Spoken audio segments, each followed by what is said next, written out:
plus jamais aller en enfer, puisqu'un chrétien est une personne sauvée qui a été pardonnée de tous ses péchés. La Bible dit, crois au Seigneur Jésus-Christ et tu seras sauvé et ta maison. Ça veut dire quoi? Ça veut dire que le jour où vous mettez votre confiance en Jésus-Christ, qui est votre sauveur, qui est Dieu manifesté dans la chair, le Fils de Dieu, donc Jésus-Christ étant mort pour vos péchés sur la croix, il a été enseveli, il est ressuscité des morts. Le jour où vous mettez votre confiance en lui, alors vous êtes sauvé. Et qu'est-ce que ça veut dire être sauvé? Ça veut dire que vous ne pouvez plus aller en enfer. Vous êtes sauvé de quoi? Vous êtes sauvé de l'enfer. La Bible dit par laquelle volonté nous sommes sanctifiés, par le moyen de l'offrande du corps de Jésus-Christ, faite une fois pour toutes. Jésus-Christ s'est donné une fois pour nos péchés.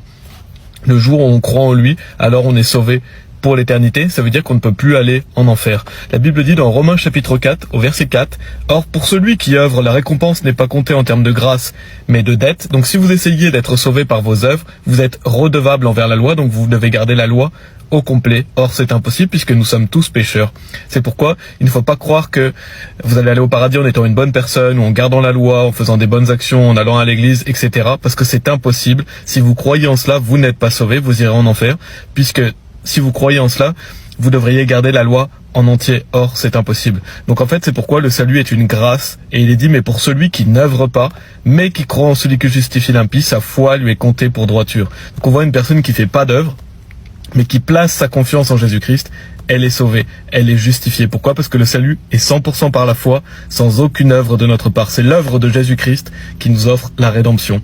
Et donc, Romains chapitre 4, après au verset 6, il est dit, alors même que David aussi décrit la félicité de l'homme en qui Dieu impute la droiture sans les œuvres. On le voit encore une fois que c'est sans les œuvres, c'est seulement par la foi. Verset 7, disant, bénis sont ceux dont les iniquités sont pardonnées et dont les péchés sont couverts. Béni est l'homme à qui le Seigneur n'imputera pas le péché. Donc ça c'est verset 8. Donc on voit ici que quand on croit en Jésus-Christ, bénis sont ceux dont les iniquités sont pardonnées, donc vos péchés passés sont pardonnés le jour où vous mettez votre confiance en Jésus-Christ, et dont les péchés sont couverts, vos péchés présents. Béni est l'homme à qui le Seigneur n'imputera pas le péché. Et c'est ça la bonne nouvelle, c'est que le jour où vous croyez en Christ, tous vos péchés futurs sont aussi pardonnés. La Bible dit, et de leurs péchés et iniquités, je ne me souviendrai plus. Donc si vos péchés futurs sont pardonnés, est-ce que vous pouvez encore aller en enfer?